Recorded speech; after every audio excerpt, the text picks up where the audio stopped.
Bueno, bendiciones para todos. Amén, amén. Un saludo también a las personas que están en el canal.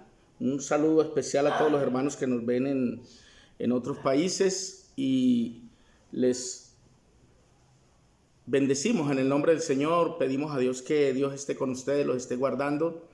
Especialmente en este momento los que están en Estados Unidos, algunos compatriotas que están sufriendo por lo que está pasando en el país del norte. Oramos por ustedes desde por acá, pidiéndole a Dios que sea Dios obrando justicia en las personas que de pronto están sufriendo, siendo quizá maltratados, qué sé yo, lo que esté pasando. Todo esto, amigos y hermanos, tiene que ver con los eventos finales, los eventos futuros, donde se dice que hay rumores de guerra y a veces el ser humano mismo está en guerra. El mismo ser humano tiene una guerra interna y en medio de su guerra interna se echa enemigos a diestra y siniestra, porque no se soporta ni a sí mismo a veces el ser humano, y eso es por la ausencia de la presencia de Dios. Es por la ausencia de la presencia de Dios. Créanme que si Dios está en el corazón de una persona, no tiene por qué estar lleno de odio, ni de resentimiento, ni de amargura, ni tratar a los demás como peores o como basura. No. Cuando una persona está llena de Dios, y eso fue lo que el Señor enseñó, hay amor en el corazón de la persona. Hay mucho amor. Eso es importante. Entonces, amigos, muchos saludos. Bendiciones. Suscríbase al canal para que le siga llegando nuestro contenido. Dele like ahí para si le gusta la enseñanza, para que así el algoritmo pueda manifestar más nuestro canal y darlo a conocer más. Quiero leer una porción de la palabra del Señor que se encuentra en Hebreos capítulo 7. Y de esto voy a leer el verso 10 en adelante. Dice: porque él todavía estaba en el cuerpo de su padre cuando Melquisedec le salió al encuentro.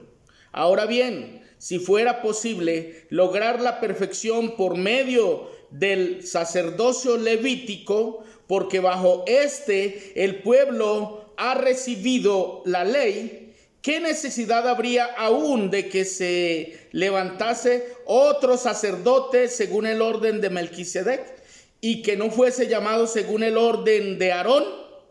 Porque de haber cambiado de sacerdocio es necesario también que se haga cambio de ley. Amén. El tema que voy a tratar hoy tiene que ver una vez más con lo que el nuevo pacto enseña. El nuevo pacto es el pacto donde debe estar la iglesia, toda la iglesia actualmente. Toda la iglesia debe estar bajo el nuevo pacto, y bajo los parámetros del nuevo pacto no es que podamos vivir de cualquier manera, porque otros a veces traducen que estar en el nuevo pacto es para vivir como querramos, porque estamos en la gracia, pero el hecho de estar en la gracia no es para que caigamos o vivamos en desgracia. La gracia es el favor de Dios para toda la raza humana. La gracia es el sacrificio de Cristo en la cruz del Calvario. Pero también dice la Biblia que el que pisoteare la sangre de Cristo será culpable de juicio. Entonces, por esa razón, aún en el nuevo pacto, el Dios del antiguo y del nuevo pacto, que es el mismo y no ha cambiado, es el mismo que dice: sed santos porque yo soy santo. Así que como Dios es santo, dice la Biblia a través del apóstol Pedro, sed también vosotros santos en toda vuestra manera de vivir. El tema que he venido tratando es el conociendo el nuevo pacto. Y en ese nuevo pacto, ¿qué nos trae el nuevo pacto?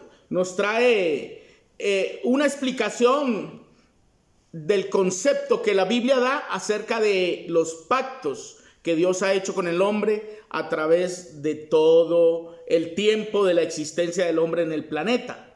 Entonces, podríamos hablar de 5 puntos, por lo menos. El primero de ellos sería la promesa del nuevo pacto, es decir, que Dios hizo una promesa de ese nuevo pacto. Ya esa promesa fue hecha a través de los profetas. Usted sabe que en el Antiguo Testamento se encuentran los profetas menores y los profetas mayores. Los menores los que escribieron más poco, los mayores los que escribieron más bastante. Pero hay un concepto que la teología muestra y es los profetas mesiánicos, es decir, los profetas que hablaron más del Mesías, que anunciaron la venida del Mesías, tales como Isaías y Jeremías. En ese caso, Isaías decía: porque un niño nos es nacido, hijo nos es dado, el principado sobre su hombro, y se llamará su nombre admirable, consejero, Dios fuerte, Padre eterno y príncipe de paz.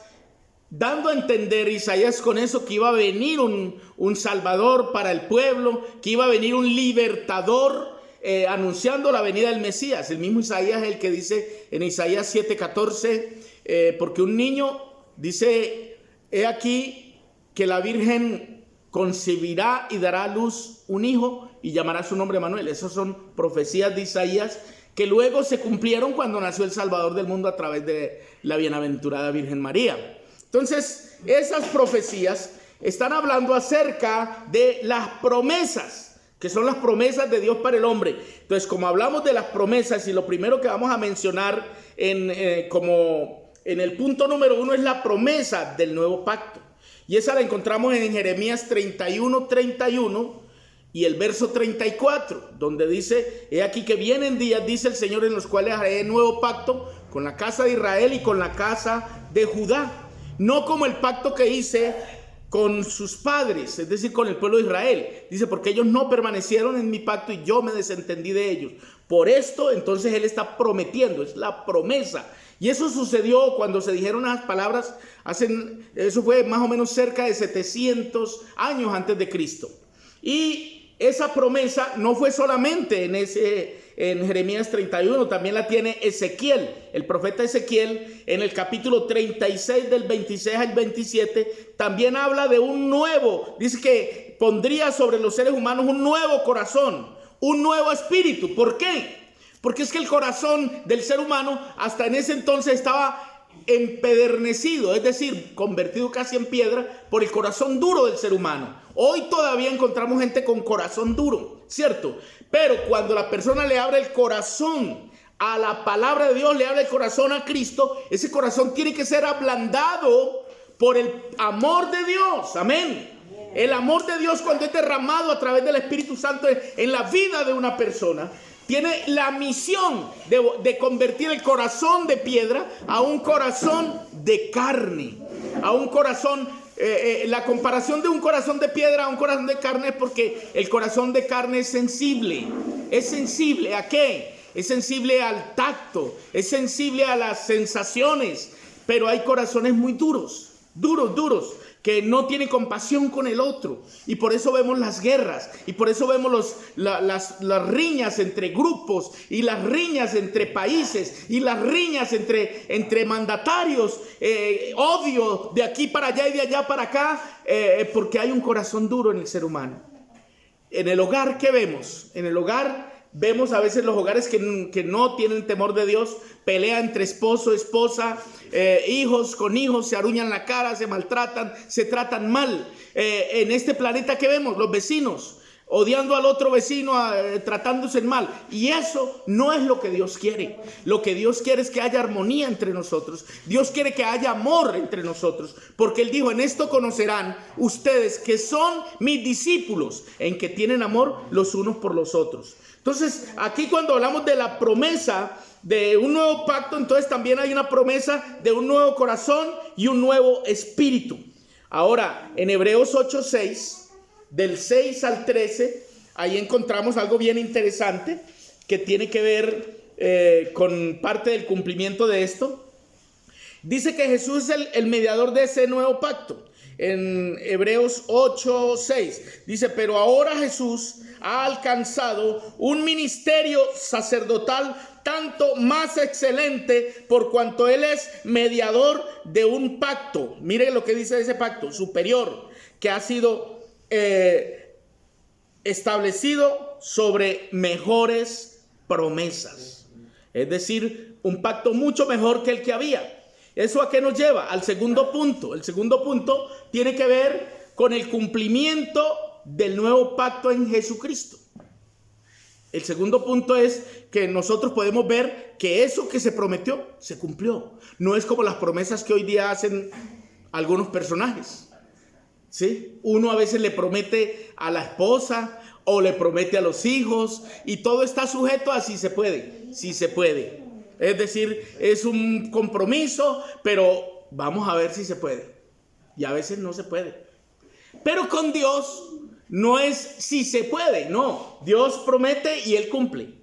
Él no es un político, Él no es un mandatario por ahí de un país, no. Él es el eterno. Amén. Su palabra vale, gloria al Señor. En el cumplimiento lo vemos en Mateo 26, 26 al 28, donde Él establece lo que el pueblo cristiano llama la última cena, pero que en realidad fue la celebración del nuevo pacto.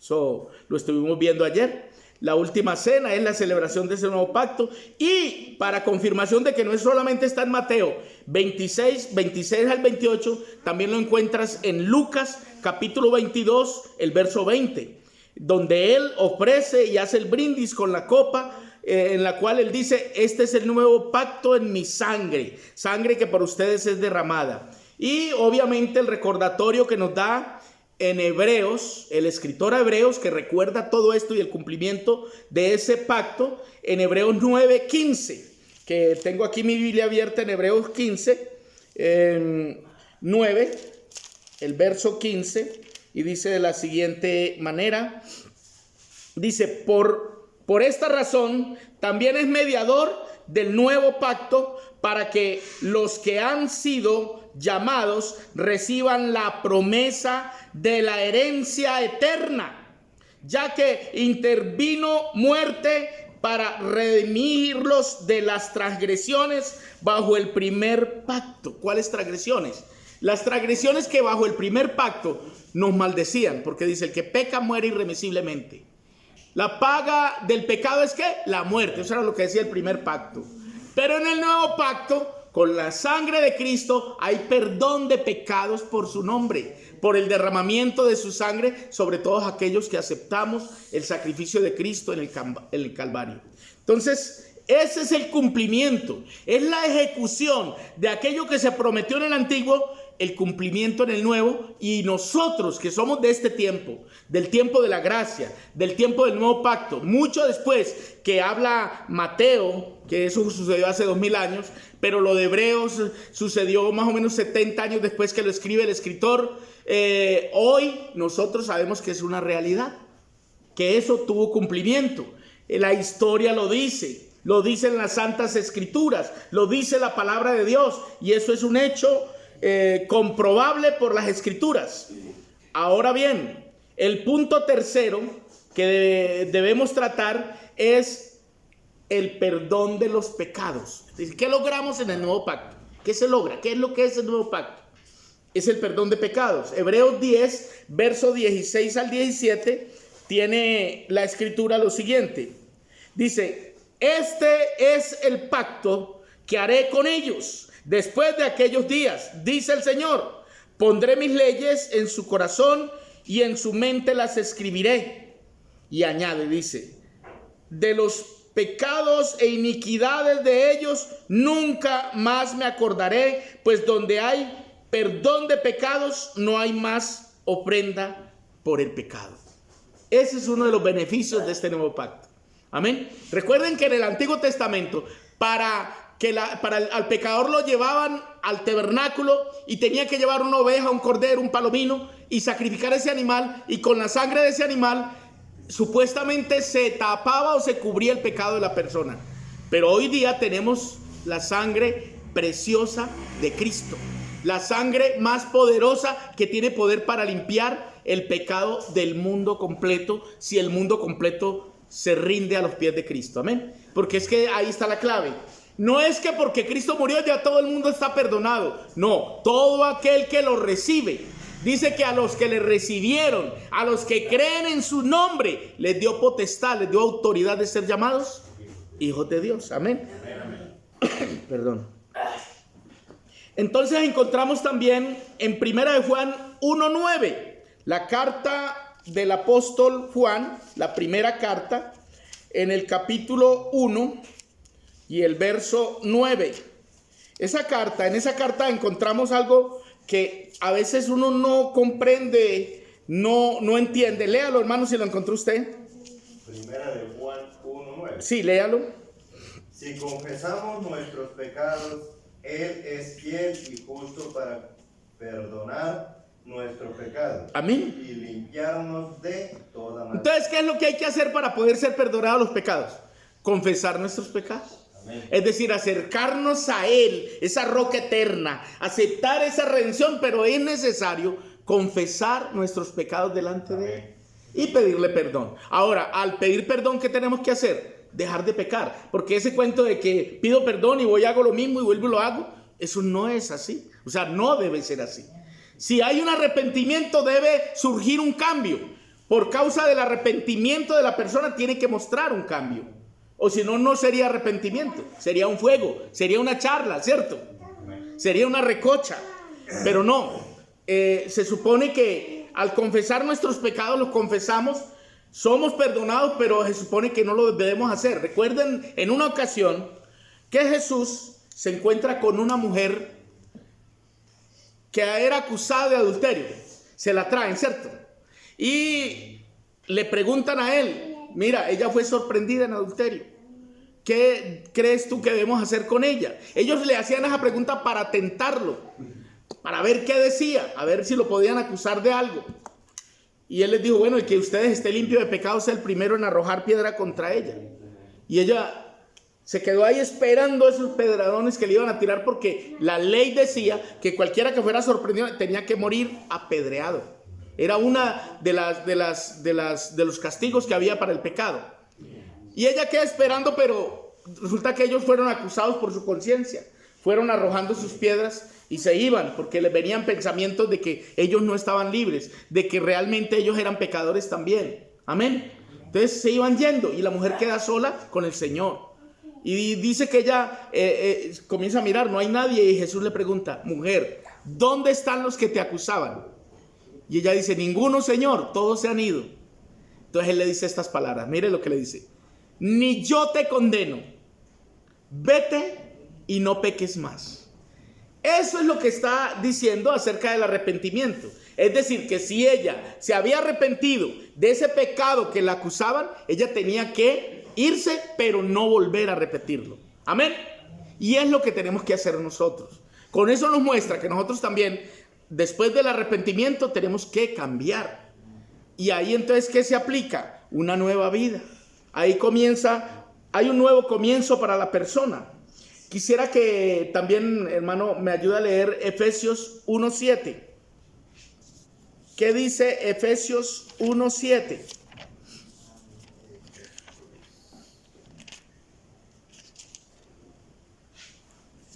Por aquí lo tengo ya. Dice así, Efesios 1:7. En él tenemos redención por medio de su sangre, el perdón de nuestras transgresiones según las riquezas de su gracia. Es decir, en Cristo, ¿qué tenemos? Tenemos redención. Amén. Amén.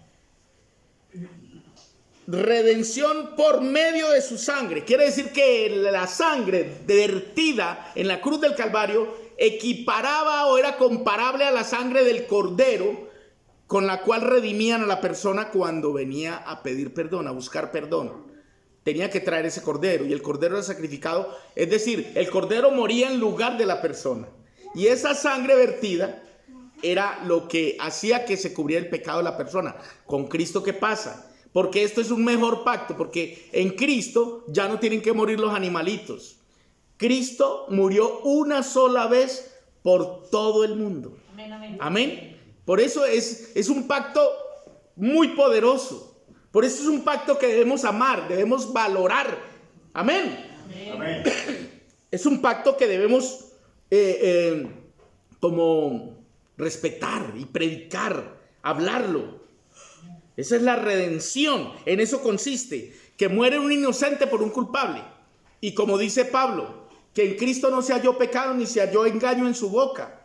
Pero Dios por nosotros lo hizo pecado, para que fuese pecado de Dios, o sea, para que Él llevara los pecados de todos nosotros. Y eso fue lo que pasó. Entonces, ¿habrá un motivo hoy para nosotros estar agradecidos con Dios? Claro que sí. ¿Por qué? Porque nos cambió la vida. ¿Cuál vida, pastor? Muy sencillo. Íbamos rumbo al infierno. ¿Qué le esperaba a la raza humana? El infierno, porque la paga del pecado es muerte. Pero gracias a Dios dice la Biblia que el regalo de Dios es vida eterna en Cristo Jesús, Señor nuestro. Amén. Amén. Seguimos con el punto 4. Y ese punto 4 entonces tiene que ver ya con la transformación interior de la persona. Es decir, no es solamente un simbolismo, ya pasó, no, es que ya me bauticé, es que yo voy a la iglesia, es que yo ya soy de la iglesia. ¿Pero y qué? ¿Tú vas a la iglesia y qué? ¿Hay un cambio en tu vida?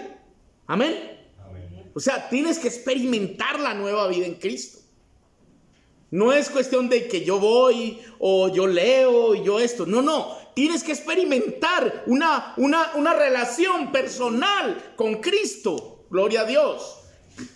Porque si eso no está en ti, entonces no hay nada. Romanos 12:2, la carta a los romanos, Pablo dice, en la carta a los romanos dice, renovaos en el espíritu de vuestra mente. ¿Tiene el texto abierto ahí? En Romanos 12:2. Dice que presentemos nuestros cuerpos en sacrificio vivo, santo, agradable a Dios, que es nuestro culto racional. Y dice que ¿qué? Renovaos en el espíritu de vuestra mente. Venga, lo leo acá. Hebreos 12:2. Es Romanos 12:2. Romanos 12:2. Romanos 12:2. No os conforméis A este siglo.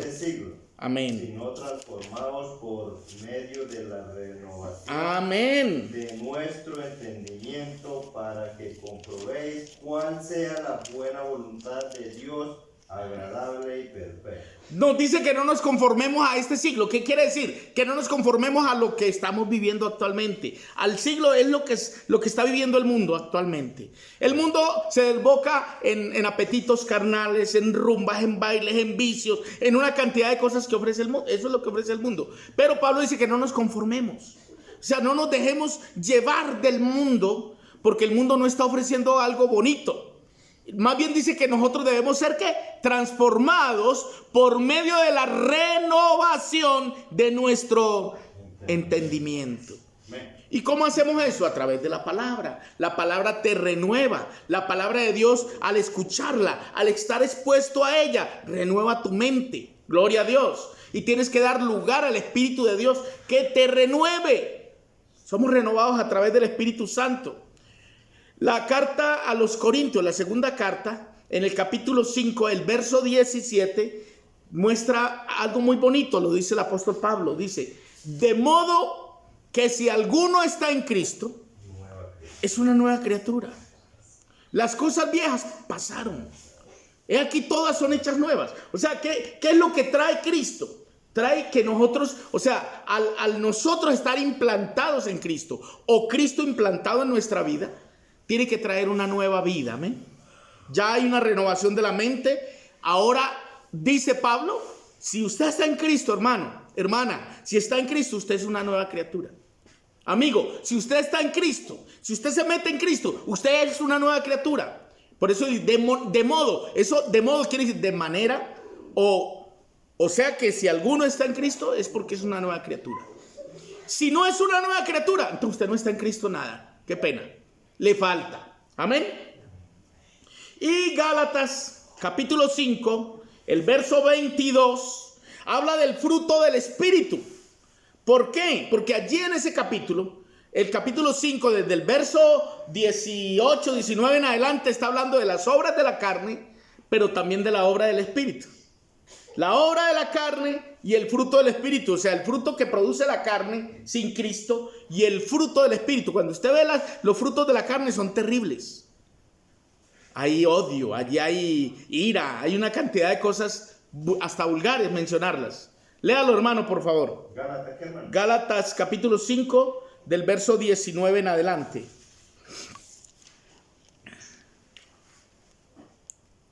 Hijitos míos, por quienes vuelvo a sufrir dolores de parto hasta que Cristo sea formado en vosotros.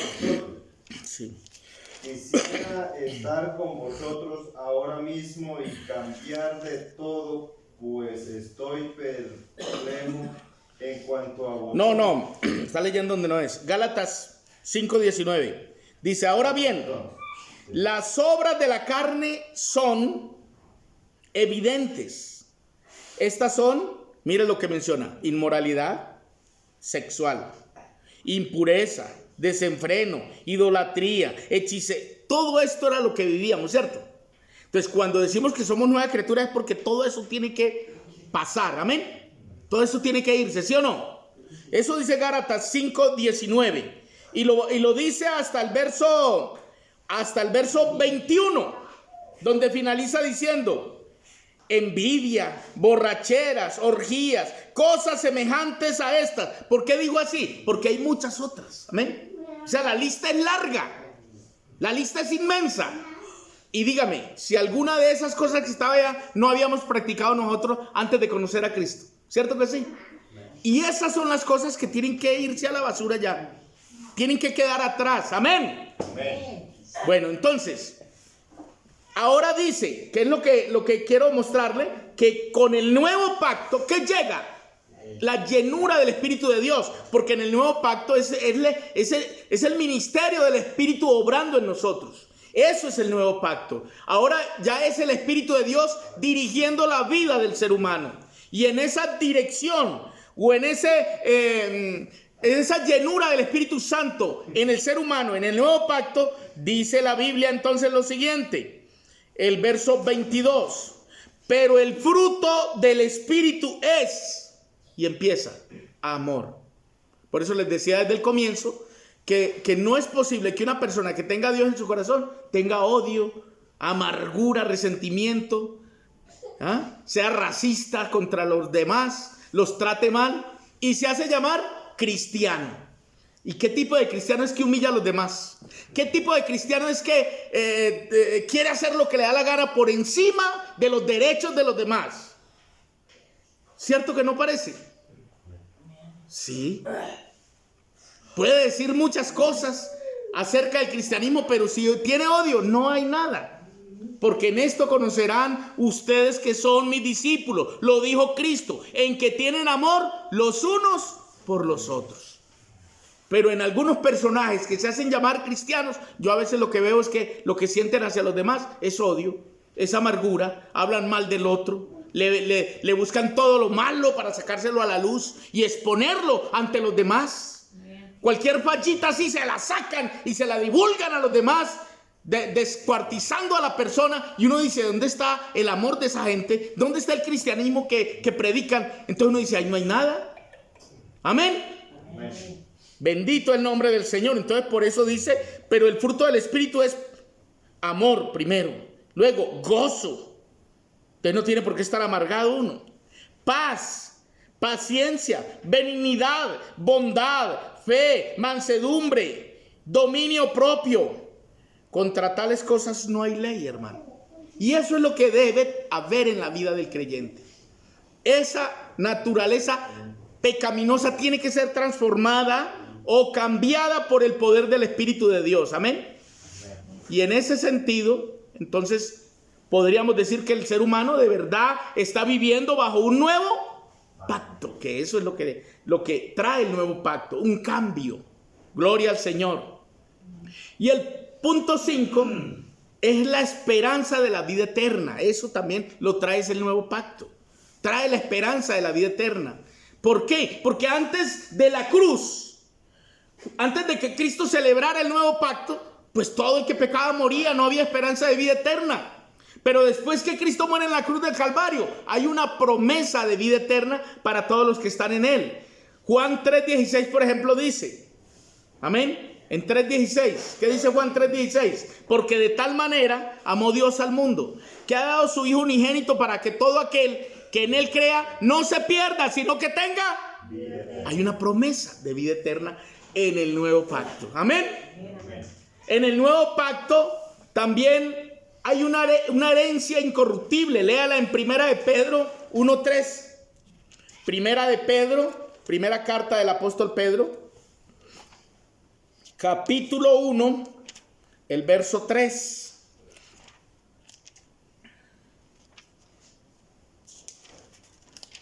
Primera de Pedro 1:3. Dice así: bendito sea el Dios y Padre de nuestro Señor Jesucristo, quien según su grande misericordia nos ha hecho nacer de nuevo para una esperanza viva por medio de la resurrección de Jesucristo de entre los muertos, para una herencia que incorruptible, dice incontaminable, inmarcesible, reservada en los cielos para ustedes. Amén.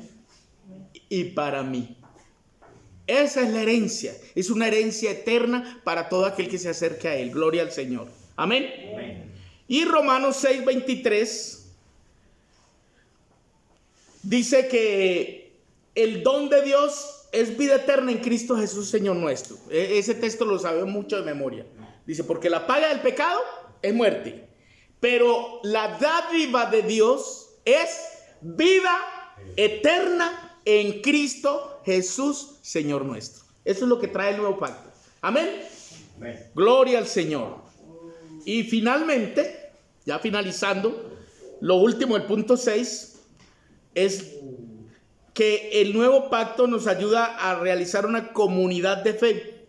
En Hechos 2, 42 al 47, habla de la vida de los primeros creyentes. Allí dice que se reunían en las casas, por las calles, compartían el pan con armonía, con sencillez de corazón, dice allí en Hechos, porque eso es lo que trae el nuevo pacto, ahora que la gente pueda hacer comunidad. Por eso aquí, siempre que estamos en un culto, hay gente que viene de un lado, del otro, y nos reunimos en un lugar. Eso lo permite el nuevo pacto. Amén. Esa comunidad, que tengamos amistad con el otro, sin importar de dónde es, si es negro, si es blanco, si es flaco, si es gordo. Amén. Amén. No importa, hay una comunidad, hay una armonía. Eso lo trae el nuevo pacto. Que podemos vivir, ¿qué? En armonía, en comunión. Gloria al Señor. Efesios 4, 1 al 6 dice que lo que por lo menos enseña la palabra de Dios es la unidad del Espíritu. La unidad del Espíritu. Le leo aquí Efesios capítulo 4 del 1 al 6. Dice, por eso yo, prisionero en el Señor, les exhorto a que anden como es digno del llamamiento con que fueron llamados, con toda humildad y mansedumbre, con paciencia, soportándose los unos a los otros en amor. Y eso es lo que a veces no alcanzamos a entender. Soportarnos. Pero es que sí, yo soy cristiano, pero es que a mí no me la van a montar. Es que usted no sabe quién soy yo. No, tienes mucho de Cristo. Una de las muestras de que alguien está lleno de Dios es que tiene paciencia con el otro. Tiene paciencia con el que aparenta ignorancia o con el que de pronto no lo comprende a usted. A veces me ha pasado, yo sé que a usted le ha pasado también. A veces voy por algún lado y saludo a alguien y no me contesta. Y esa persona pensará que yo no lo vuelvo a saludar, pero yo vuelvo y le saludo. Amén. Y no me pongo triste ni me enojo porque se supone que el que tiene a Dios soy yo. Amén. Amén. También pasa cuando usted va en su vehículo y va a cruzar y otro se metió. Usted para. ¿Por qué? Porque el que tiene a Dios es usted. Usted es el que tiene que tener amor. Amén. Amén. Dé por hecho que usted es el que lo tiene. Puede ser que el otro también. Porque si se pone a enojarse, pero ¿por qué me quita el derecho? Yo voy a pasar, etcétera, etcétera. Me refiero a lugares donde no está el semáforo, ¿no? Porque a otros hasta se lo pasan en rojo. Pero hay lugares donde no está el semáforo y hay que ceder el paso. Amén. Y hay gente que no le gusta ceder. Pero uno como cristiano le queda mal ponerse a no ceder el paso, ¿cierto? Porque si uno es hijo de Dios tiene que mostrar el ejemplo, ¿sí o no? En la conducta, en el carácter, en el comportamiento. Y esa es una lucha diaria que tenemos. Amén. Porque por eso es que el Señor dice en su palabra que Bueno, debemos tener buen testimonio con los de afuera y con los de dentro también. Gloria al Señor. Amén. Y 1 Corintios 12, del 12 al 27, habla de la diversidad de los dones, que son dones también que son dados en el nuevo pacto. No aparecen allá en el antiguo, sino en el nuevo. Es un regalo que el Señor le hizo a la iglesia, que están los dones espirituales y los dones los dones funcionales. Se llaman dones funcionales porque son funciones que las personas desempeñan dentro de la congregación a favor de la iglesia.